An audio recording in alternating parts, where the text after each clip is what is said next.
Manusia sering disebut sebagai Homo querens atau makhluk pencari, mencari sesuatu.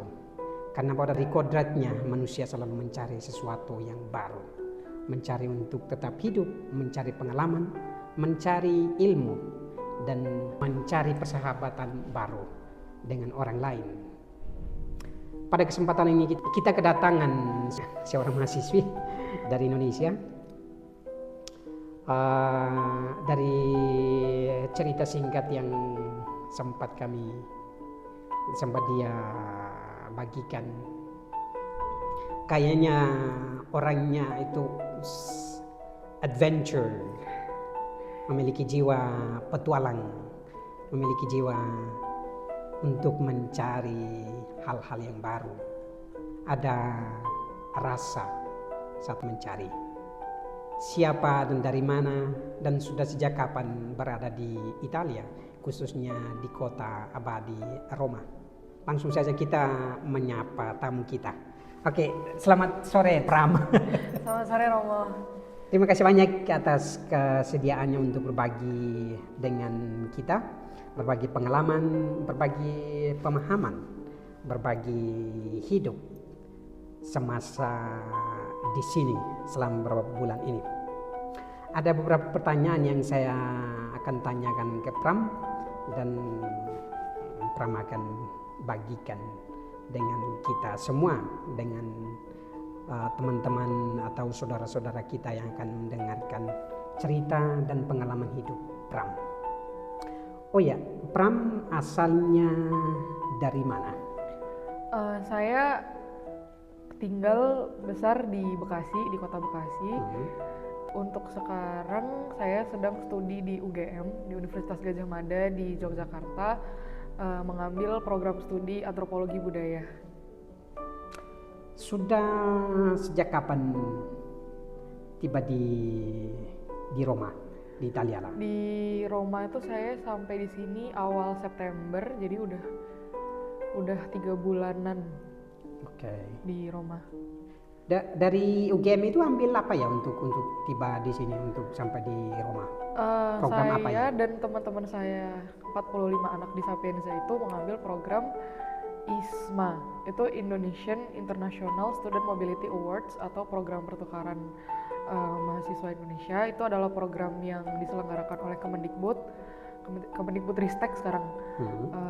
Dan Kemendikbud ceritanya mengirim anak-anak Indonesia ke luar negeri untuk belajar selama 1 semester, lalu nanti kembali ke Indonesia lagi. Untuk program ISMA sendiri udah berjalan kalau nggak salah dari 2021. Jadi sekarang kami udah angkatan ke-4.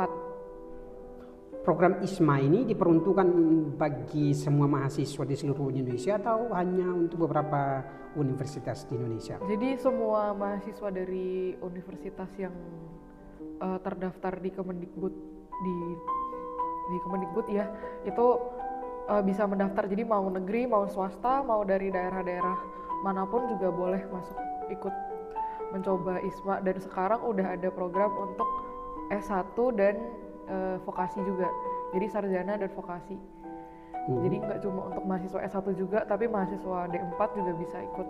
Apa saja syarat-syaratnya untuk mendapatkan beasiswa ini? Kami tuh ada beberapa skema pendanaan ya, ada skema pendanaan reguler, itu semuanya di cover oleh pemerintah. Ada yang co-funding, itu biaya kuliah dan biaya transport ke negara tujuannya ditanggung pemerintah. Sama ada yang mandiri. Untuk mandiri itu semuanya ditanggung sendiri. Tapi untuk di Sapienza tidak ada yang mahasiswa mandiri. Nah, untuk syarat-syarat itu kami ada 2 tahap seleksi kemarin. Seleksi pertama itu seleksi administrasi, lalu seleksi kedua itu ada seleksi wawancara.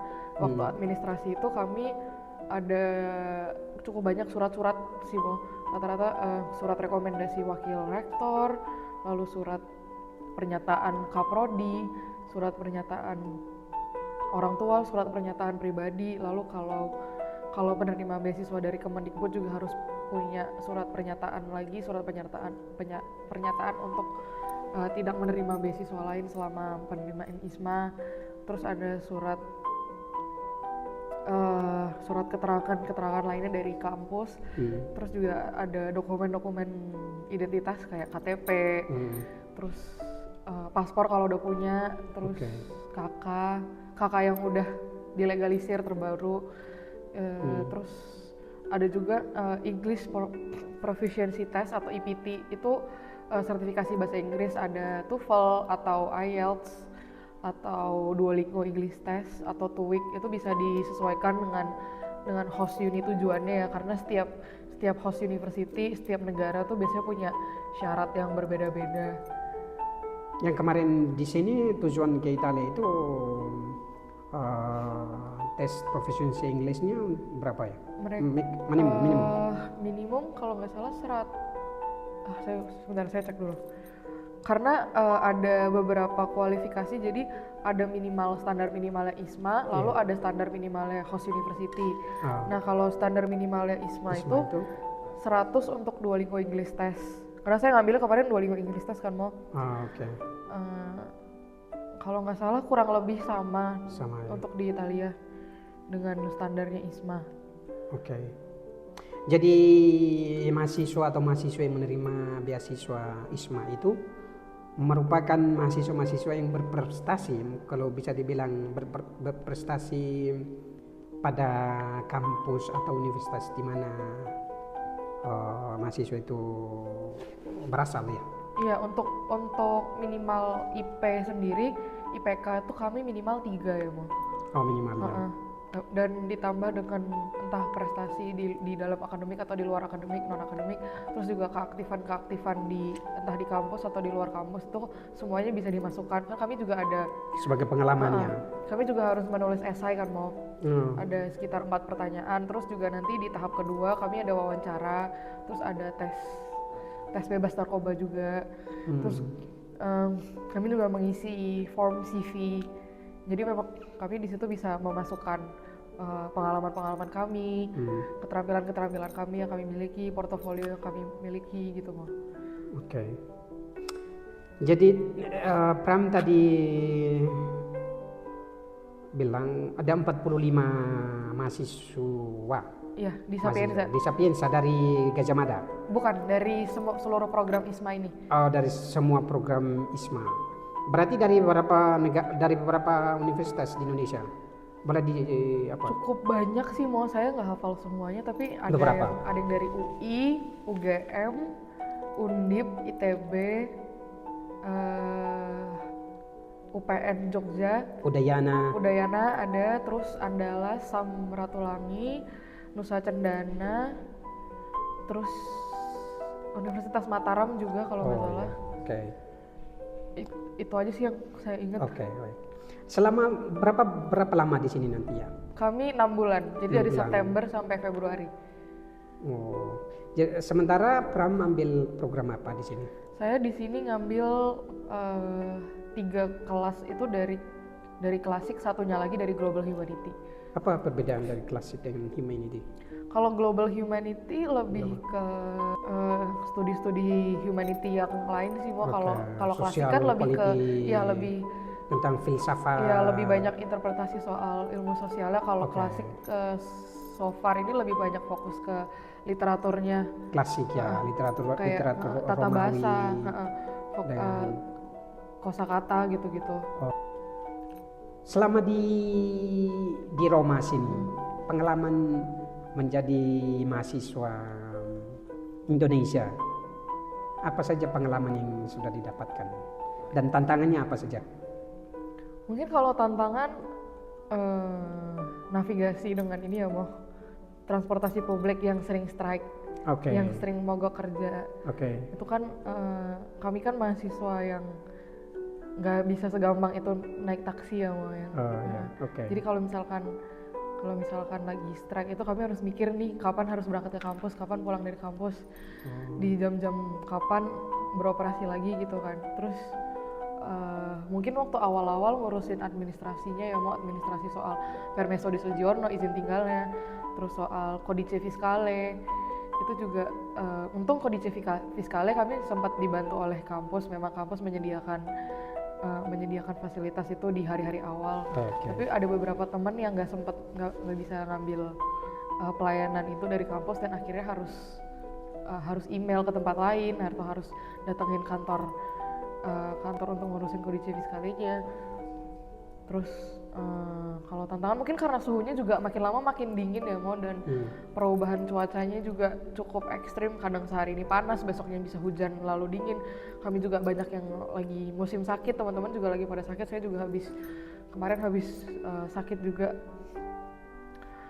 Tapi kalau di Roma sih mungkin banyak highlightnya ya Mo, kayak waktu itu kami diminta untuk nari di World Food Forum mewakili Indonesia.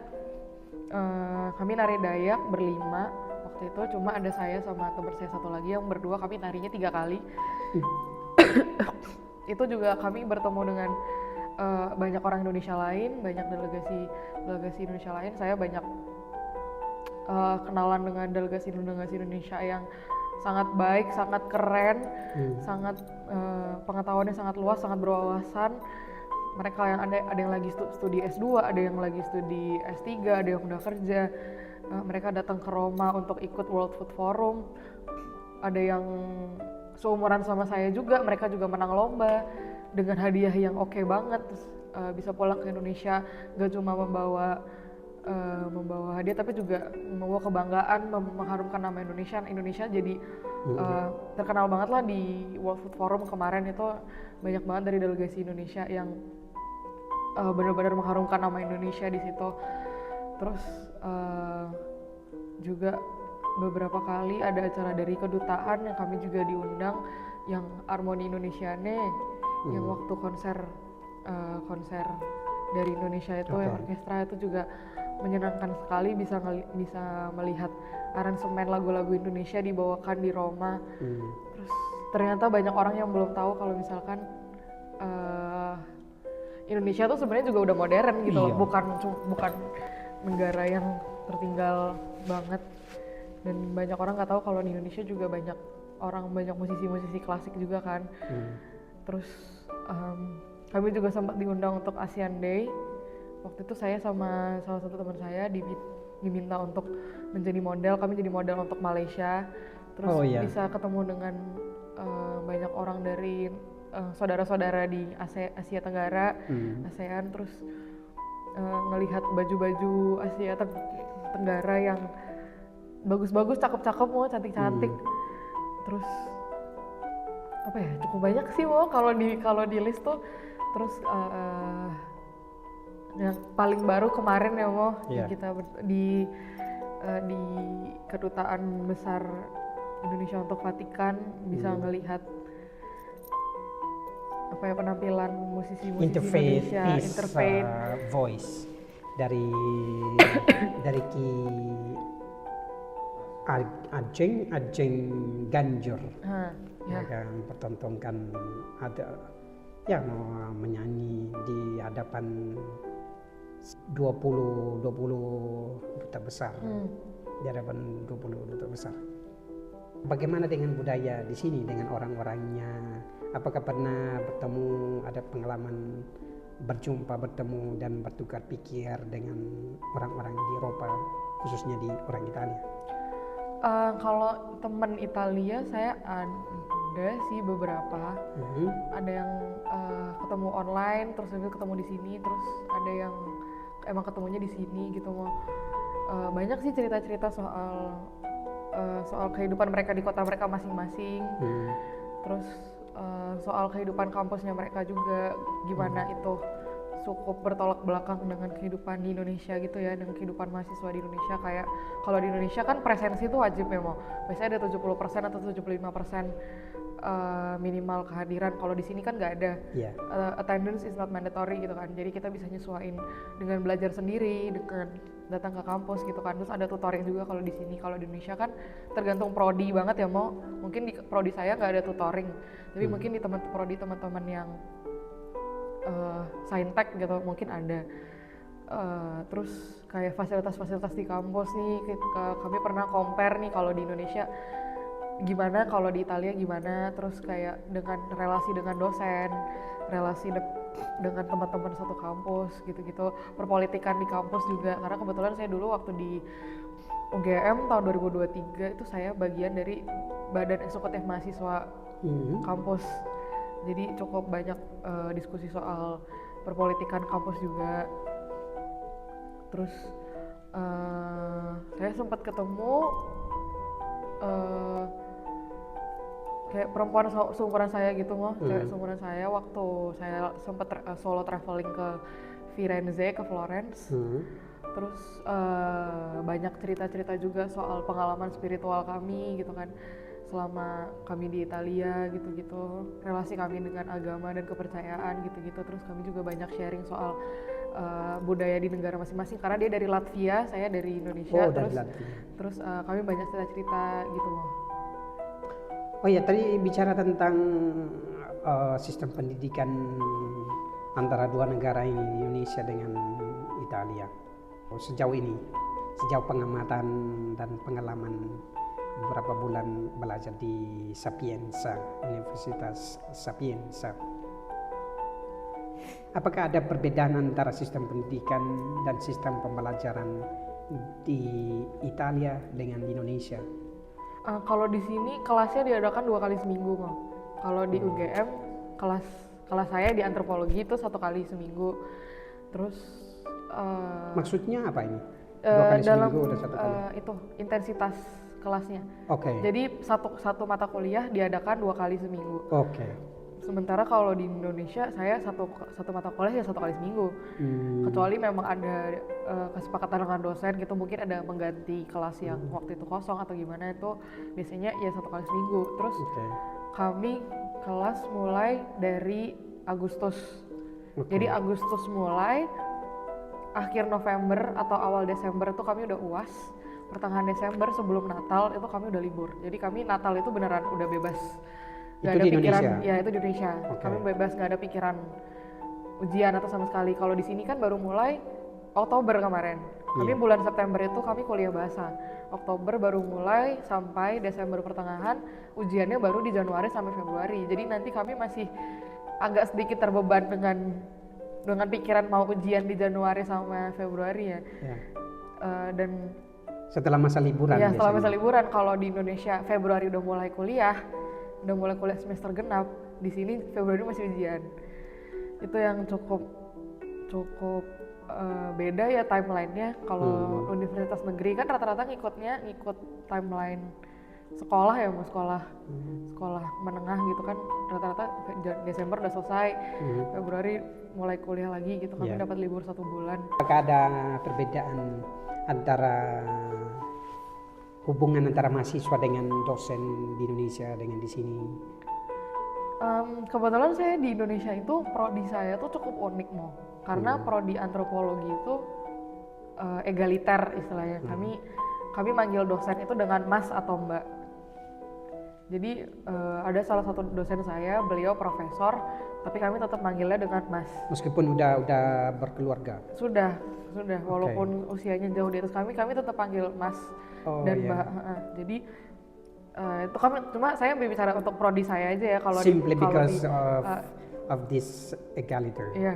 Kalau di prodi lain mungkin masih manggil dengan Pak, Bu, Prof gitu. Tapi kalau di prodi kami masih Mas dan Mbak gitu. Terus kalau jadi relasinya sangat lebih santai kalau dibandingin dengan program studi lain, dan kami juga bisa gampang diskusi. Itu di luar, baik di luar maupun di dalam kelas? Maupun di dalam kelas.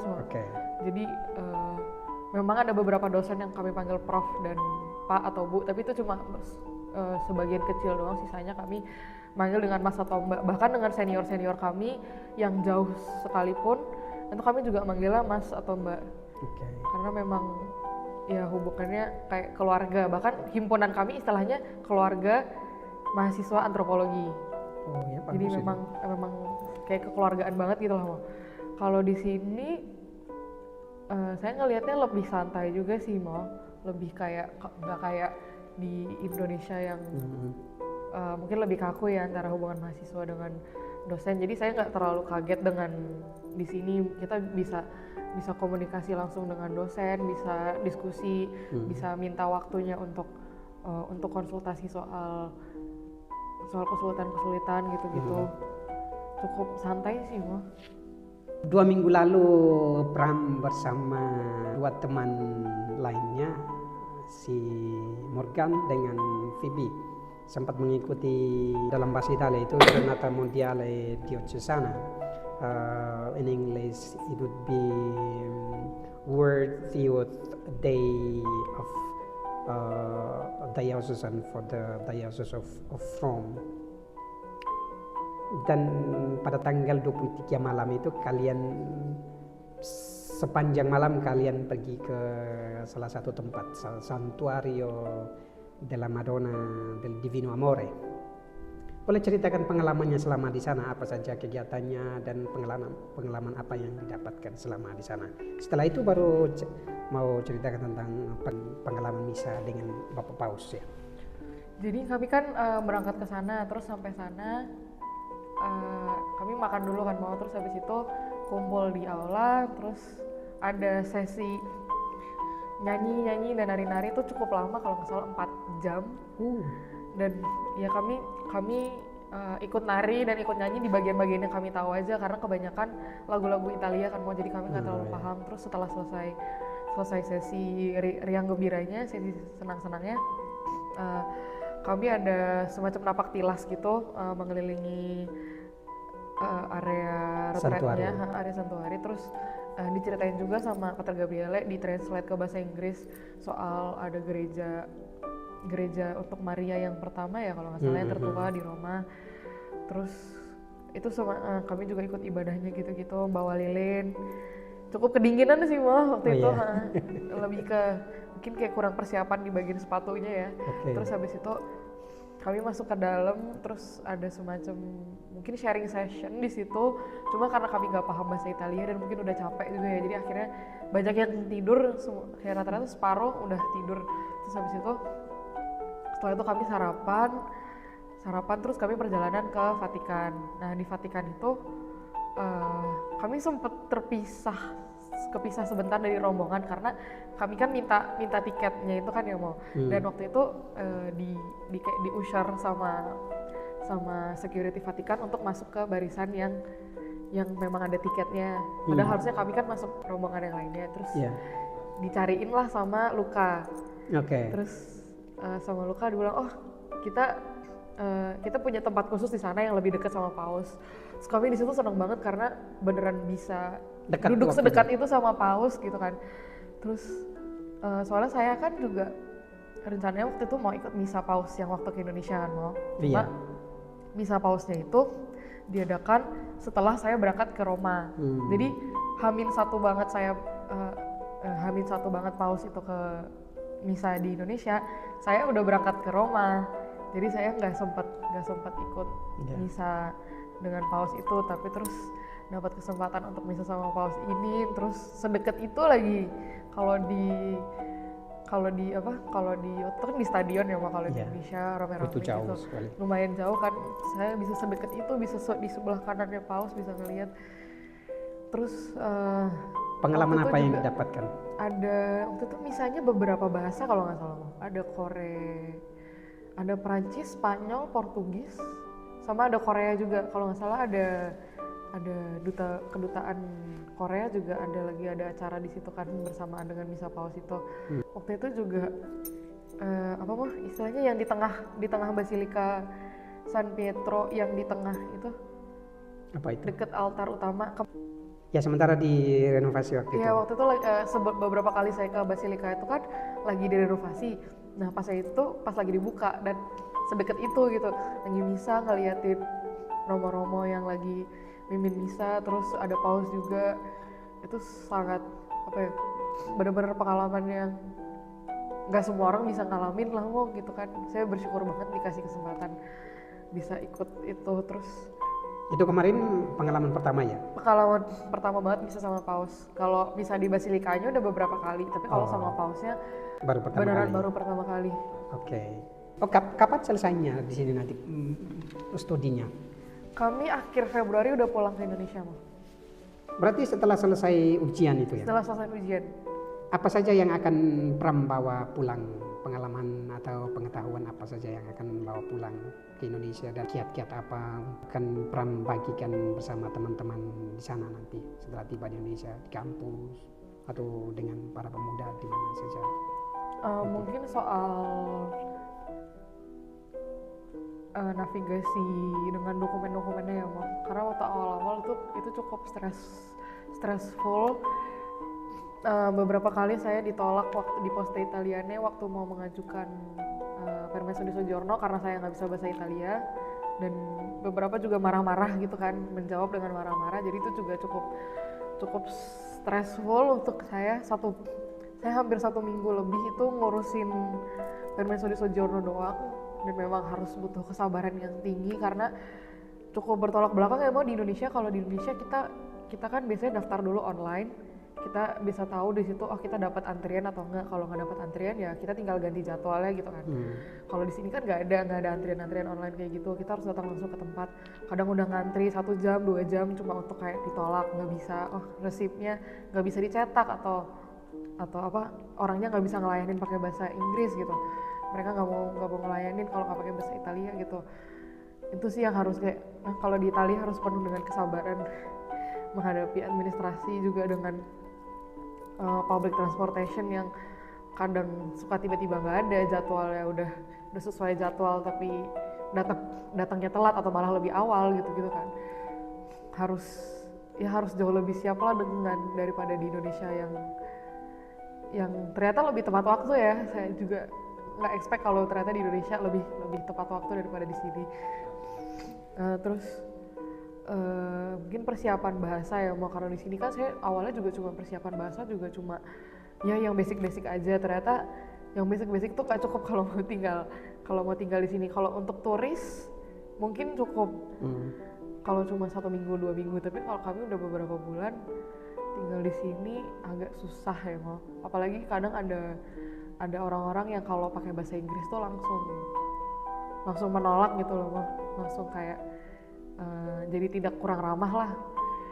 Terus jadi mungkin akan lebih baik kalau bisa belajar lebih dalam bahasa itu. Memperdalam kemampuan berbahasa Italia ya. Ya, terus pengalaman positifnya selama di sini apakah ada?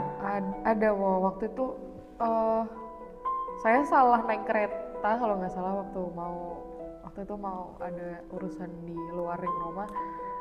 Terus saya nanya ke seseorang, terus mereka nggak bisa bahasa Inggris tapi mereka pakai Google Translate gitu untuk kayak ngejelasin ke saya gitu. Terus pas jalan saya dibagiin makanannya mereka gitu, padahal saya juga cuma nanya ke mereka doang. Cuma hitungannya saya ngerepotin mereka, malah mereka yang waktu itu orang tua atau orang kayak ibu dengan anaknya gitu deh. Kayak anaknya mungkin beberapa tahun lebih tua di atas saya gitu. Sama teman Italia saya juga banyak dikenalin ke tempat-tempat di Roma. Oh ya, pengalaman kunjung tempat-tempat di sini di Italia sini. Kebetulan saya masih yang deket-deket aja sih, Mau.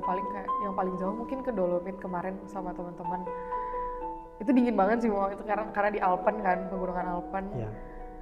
Tapi sempat ke Venezia, sempat ke Firenze, sempat ke Assisi masih lumayan deket dari sini, sekitar 1,5 jaman lah. Kebetulan saya juga SMP saya kan di Marsudirini, jadi memang tahulah soal kehidupannya Fransiskus Assisi, dan memang dari dulu saya. Berarti kalian diceritain atau Iya, kami ada selama 3 tahun saya sekolah SMP itu dari kelas 7 sampai kelas 9 tuh ada mata pelajaran Fransiskan. Jadi itu memang kami belajar soal ceritanya Fransiskus, nilai-nilainya Fransiskus. Waktu kelas 7 kami ada bikin drama gitu lah, Mau, dari film. Ada film Fransiskus Assisi namanya Brother Sun and Sister Moon. Terus nanti dibagi ke beberapa kelompok, terus setiap kelompok harus mendramakan satu bagian dari filmnya itu. Dan di situ saya relate banget dengan Assisi ya, Mau, kalau dibandingin dengan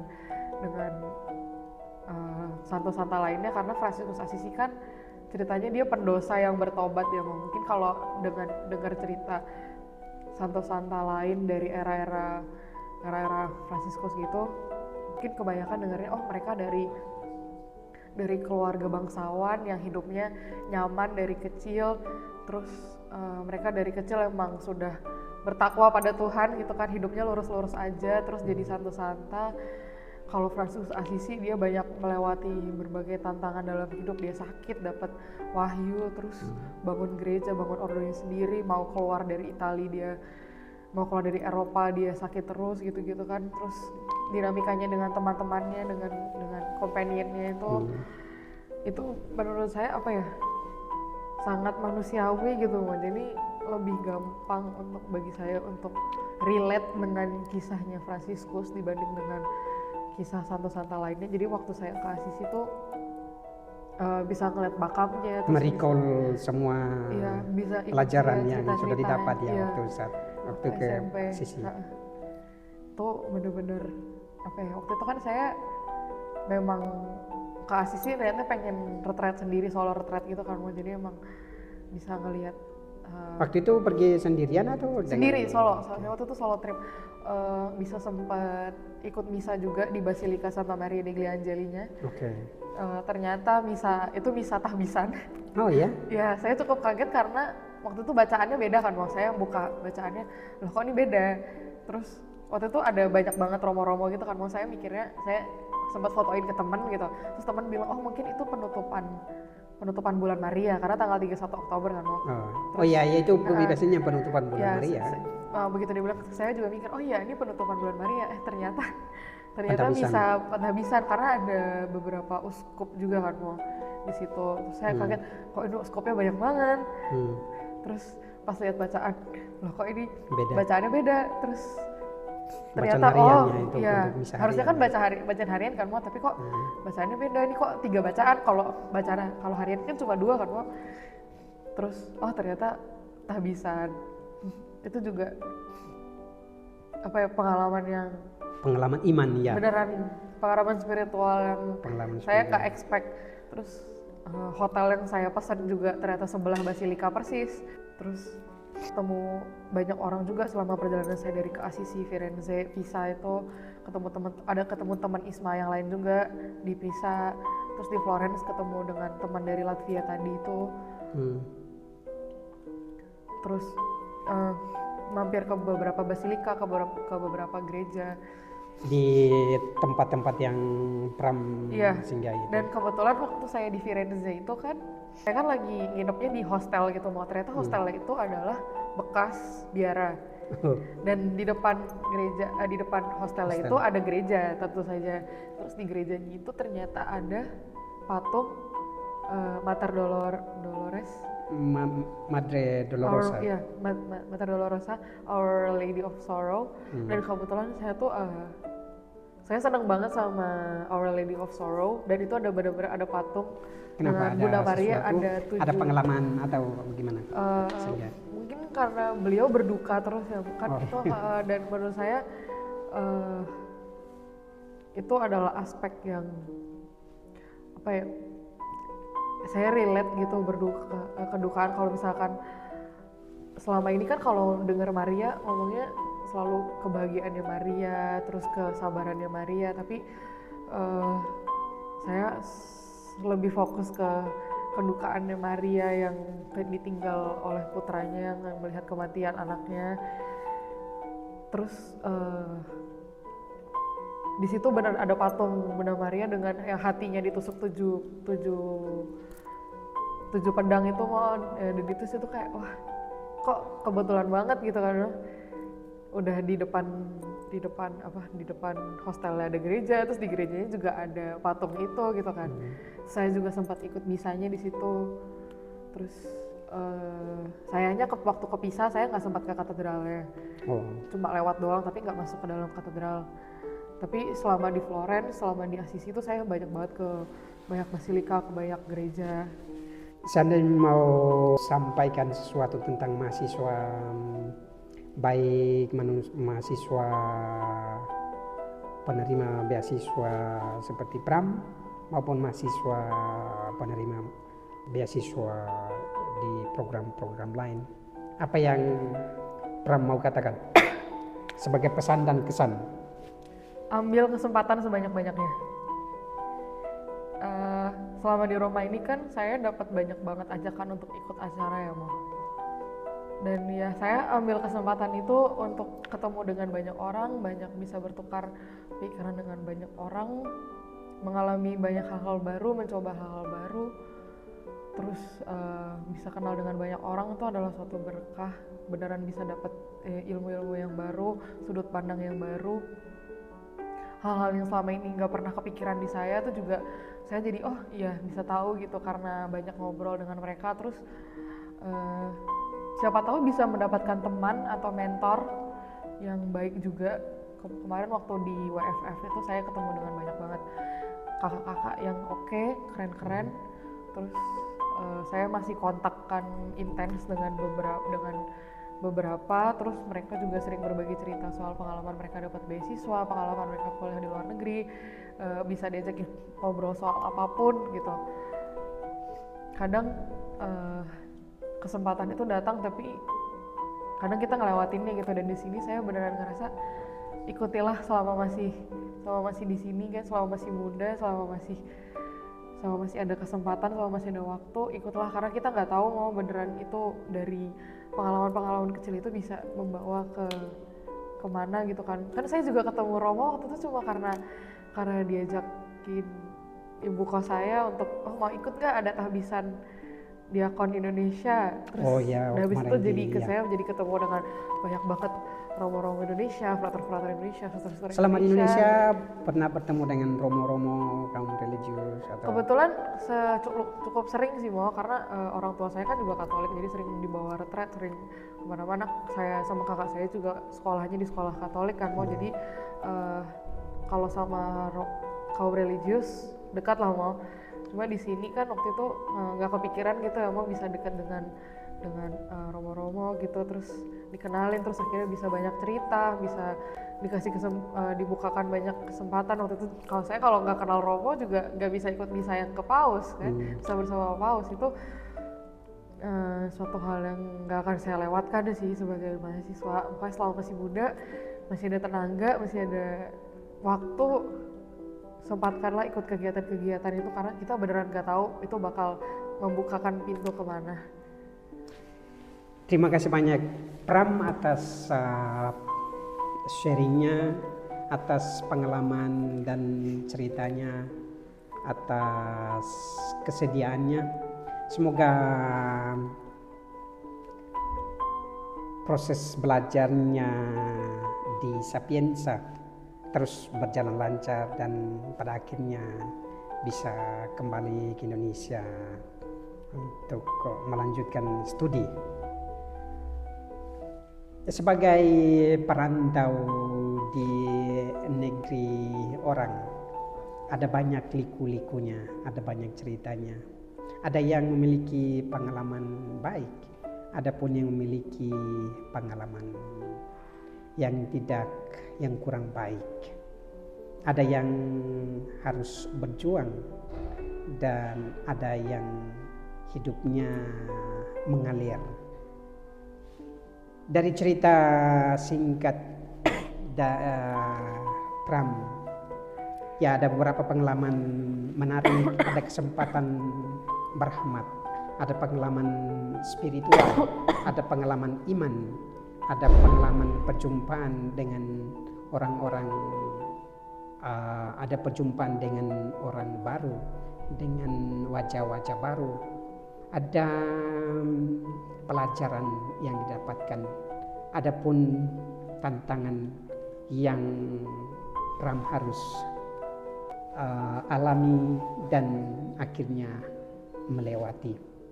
Semuanya itu bagian dari proses hidup sebagai perantau di negeri orang, di negeri rantau, di Eropa, khususnya di Italia, lebih khusus lagi di Kota Abadi. Doa kami selalu menyertai Pram. Terima kasih Romo.